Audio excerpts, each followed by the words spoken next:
इसमें कोई शक नहीं। एक बात था कि दिल्ली भारत था, भारत दिल्ली था, वो सिचुएशन अब हमेशा के लिए बदल गई है। चलिए, और आइए अब आज की इस चर्चा के निष्कर्ष की तरफ पढ़ें। कुल मिलाकर हमने कोalition पर भी चर्चा की, कितनी सीटें हो तो मजबूती होगी, मजबूती सीटों से होगी, अभक्ति से, ये आज की निष्कर्ष की तरफ हम बढ़े। लेकिन उससे पहले गठजोड़ की सरकारें क्या कमजोर होती हैं? क्या वाजपेयी की सरकार कमजोर थी? लोगों ने इस पर क्या कहा? कमजोर तो नहीं आप कह सकते, बिकॉज उन्हीं के बिहार पे एक सरकार बनती है। छोटी छोटी जितनी भी हैं उनको ही मिला के एक सरकार बनाई जाती है। अगर वही अलग हो जाए, अकॉर्डिंग टू मी, अगर मैं जैसे एक इंडियन हूँ तो मैं यही कहना चाहूंगी कि छोटी सरकारों को भी एक बड़ी सरकार को सपोर्ट करना चाहिए ताकि एक सरकार बनके पूरे इंडिया का विकास हो। कमजोर रहती है, ऑफकोर्स कमजोर रहती है, क्योंकि सभी पार्टियों का ध्यान रखना पड़ता है, सभी के कुछ प्रॉब्लम्स होते हैं, इश्यूज होते हैं, कुछ क्लियर स्टैंड नहीं ले सकते। हाँ जी हाँ, कमजोर थी, क्योंकि गठजोड़ सरकार बनने की वजह से थोड़ा कमजोर थी। हाँ, आज तो क्या है, कोलिशन गवर्नमेंट कौन कब क्या है, किधर है, कोई कब से किधर खिसक गया, कौन किधर से खिसक गया, इसी तरह के आजकल तो पूरा क्या है, एक तमाशा बन के रह गया पूरी समझो। वो कमजोर जरूर थी, वो वाजपेयी में एक सलाहियत थे, लेके चले।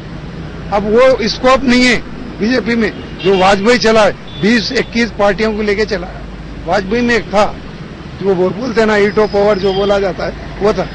एक तरह से कमजोरी होती है क्योंकि फैसले जो होते हैं वो दोनों के मिले जुले होते हैं, उसमें कहीं पर कोई हाँ बोलता है कोई ना बोलता है, उसकी वजह से मिली जुली सरकार कमजोर होती है। नॉट कमजोर बट थोड़ा इन बिटवीन था, नॉट कमजोर, बट उनके दूसरे लोगों ने उनको थोड़ा एक किया, बस दूसरा कुछ नहीं।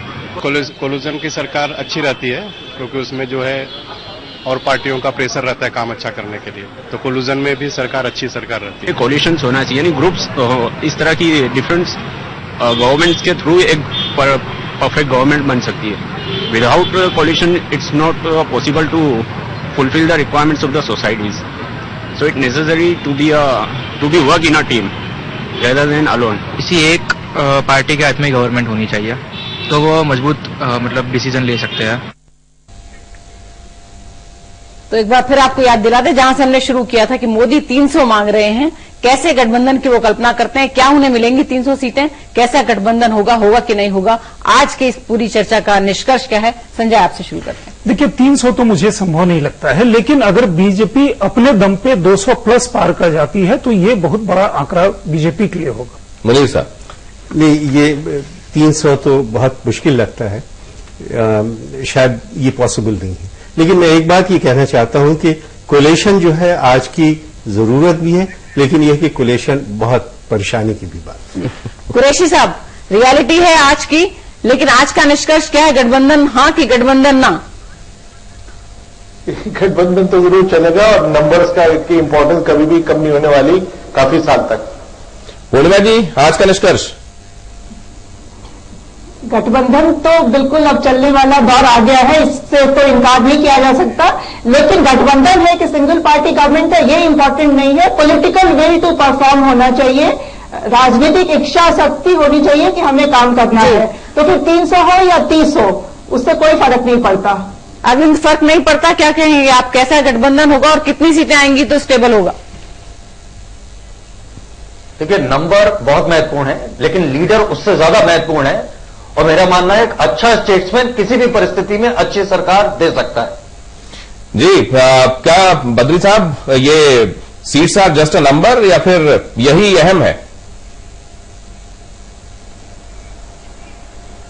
देखिए, नंबर जितना मोदी जी मांग रहे हैं उतना उनको नहीं मिलेगा, और इवन जो सर्वेस कह रहे हैं वो भी नहीं मिलेगा, नहीं मिल सकता है। लेकिन जो पोजीशन है वो हमारे समाज की आज की राजनीति की रियलिटी है, और वो एक तरह यूपीए 1 की तरह मजबूत सरकार के रूप में भी आ सकती है और यूपीए 2 की तरह मजबूत सरकार के रूप में भी आ सकती है। जैसे शेक्सपियर के नाटक में वो जो मांस बेच रहा है ना, काटता जा रहा है, तो यूपीए 2 में मनमोहन सिंह के मांस काट के बेचे गए पॉलिसी के द्वारा, और यूपीए 1 में गरीबों की आवाज मजबूत हुई। तो मजबूत सरकार मजबूत सरकार से बेहतर होती है। काशीराम के इस वाक्य के साथ यही हमारा निष्कर्ष है। क्या वाकई ऐसा है? क्या लोग भी ऐसा ही परसीव कर रहे हैं कि गठबंधन के इस दौर में मजबूरी चलेगी, लेकिन मजबूती के नाम पर ऐसा नहीं हो जाना चाहिए कि वो टॉलरेबल ना रह जाए? क्या ऐसा ही लोग सोच रहे हैं? 300 की अपील मोदी की, जनता मतदाता इसको कैसे रिस्पॉन्ड करेंगे ये तो देखना है, लेकिन आज हमने ये समझा कि गठबंधन का इन और आउट क्या है। बहुत धन्यवाद हमारे मेहमानों का हमारे साथ चर्चा में जुड़े रहने के लिए। एक छोटे से ब्रेक के बाद खबरें जारी।